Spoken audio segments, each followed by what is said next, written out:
10 things you need to know about the Isinwheel M40 folding bike. Number 1, how easy is it to assemble? 2, how easy is it to fold? 3, is it difficult to carry when it's folded? Number 4, does it fit in the car trunk? That's the number 1 reason that I wanted to buy this particular model. 5, is it easier to carry up and down the steps? Number 6, do I need to install the basket? Number 7, how fun is it to ride? Number 8, how well do the shocks work? How good are the brakes? Number 10, what's that big box on the frame? Let's take a look.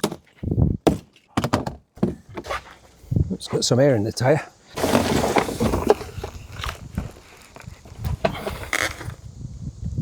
That's the saddle. Some of the nuts and bolts have fallen inside the box. I'm guessing they were probably in here. This box has the user manual. There's some pedals here, little toolkit. Looks like some reflectors.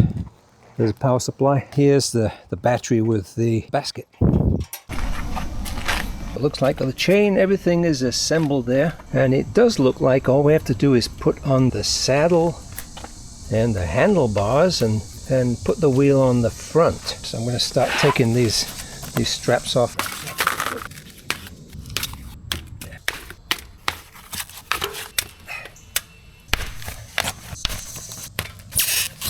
The light. There's the wheel.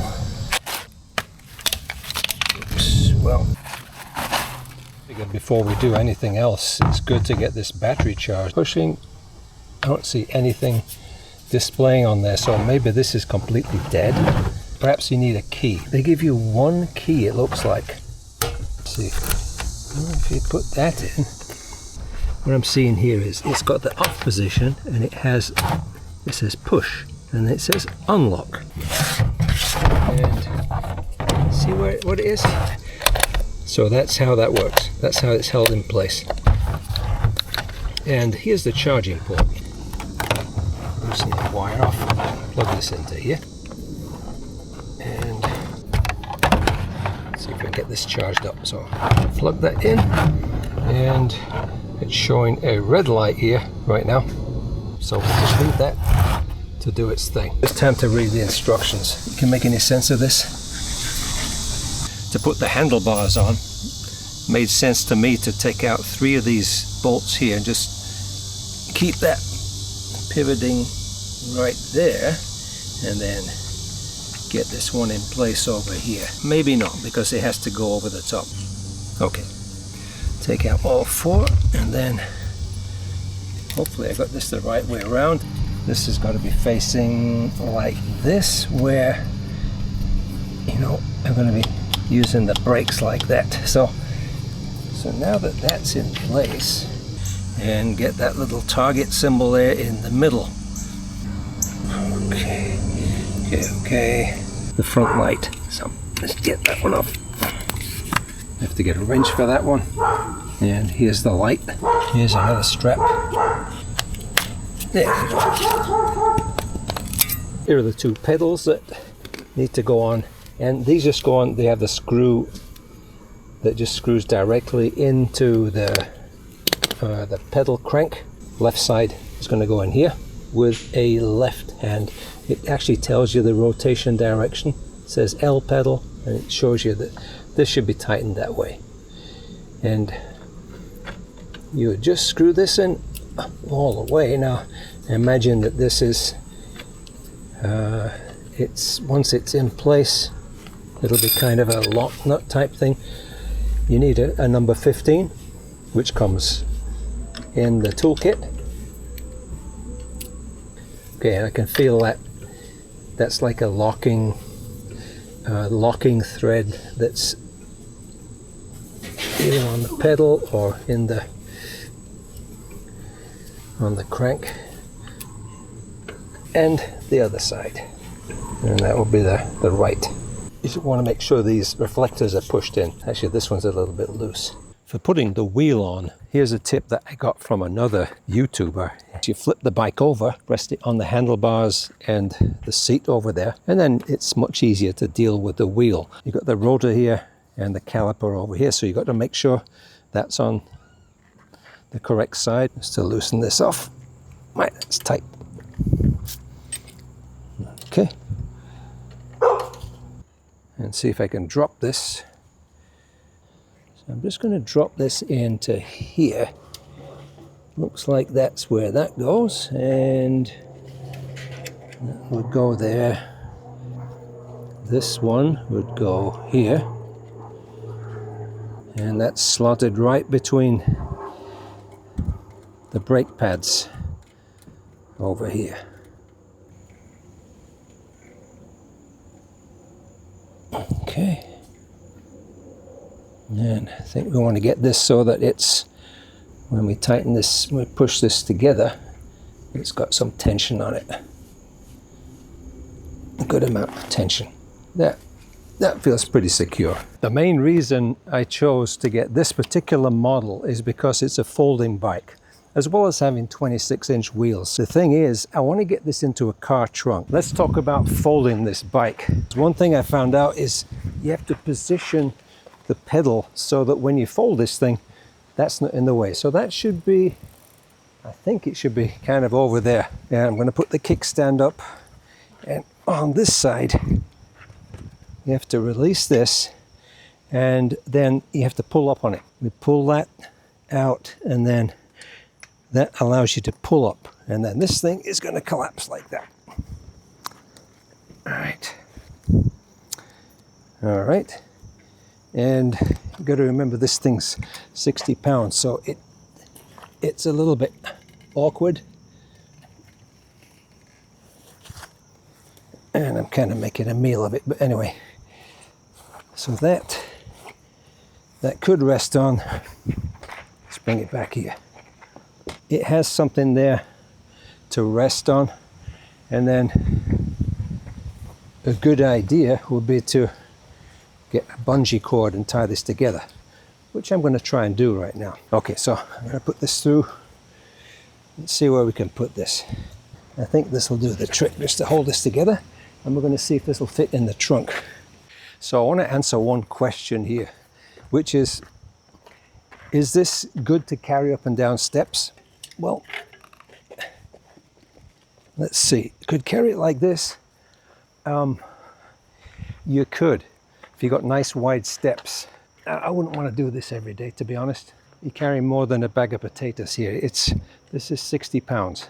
But let's see if it fits in the trunk. This is where we're going to try and put this. All right.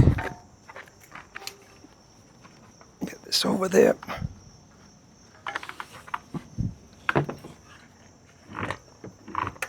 Okay. Bum, bum, bum, bum, bum.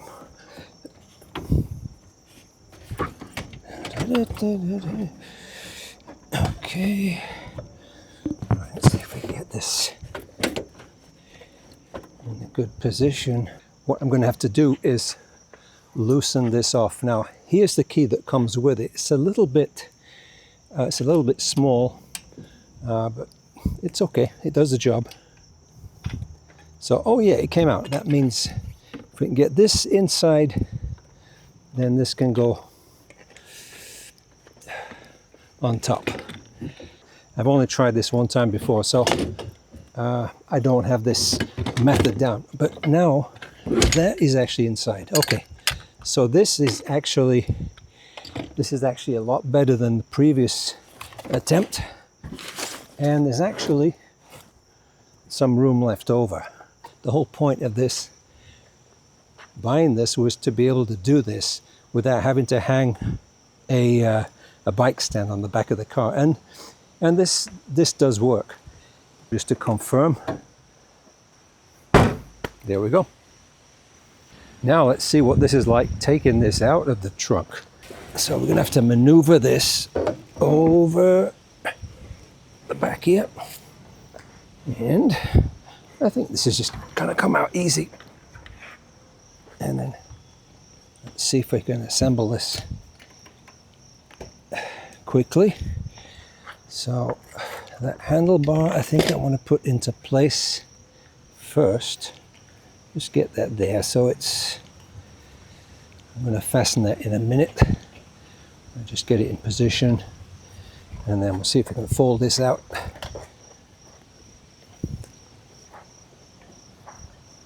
Oh, first I'm going to take the bungee cords off. Would have been nice if they included something like this, but they don't. But anyway, it's not a big deal. So I'm going to put this, if it'll pick this up, but you need to pick this up. This is spring loaded. You have to lift it up and then it will go into position. And then that pin goes and locks down. And then you move this over and then just make sure that's going to be tight when you tighten that up. That looks good to me. This is okay at the moment. I'm going to put the kickstand on and we should be able to stand this up. And then the final thing is it's a little bit of inconvenience, but anyway, I'm going to have to reset this with a key which I put somewhere. Hold on. So if you use the one that comes with the toolkit, then you can recognize it because it's got the screwdriver bit on the end of it. And here's the toolkit, so that's the one we're going to use. And then you're just going to have to eyeball it, line this up, and tighten this up. And also, this is a height adjustment also. So you want to try and adjust this to your appropriate height. Now it does have a mark on there where it says you're not supposed to pull it above that. So I'm just going to leave that right there because you want this to be secure. And tighten this. Just double check that looks about right. And give that a good tighten up. And again, this would be nice if it had some quick release on these too, but this it's not terrible. If you're doing this every day, I don't know if this is the best bike for that, but if you want to just take it around in the trunk of your car sometimes, to me this is fine.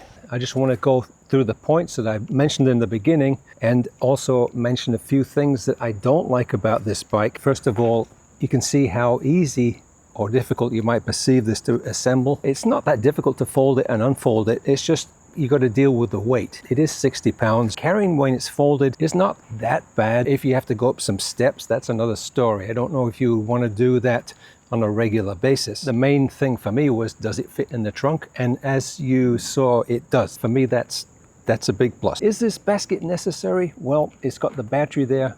I guess if you really wanted to, you could cut that front of that basket off, but I thought about that, but actually it's kind of useful.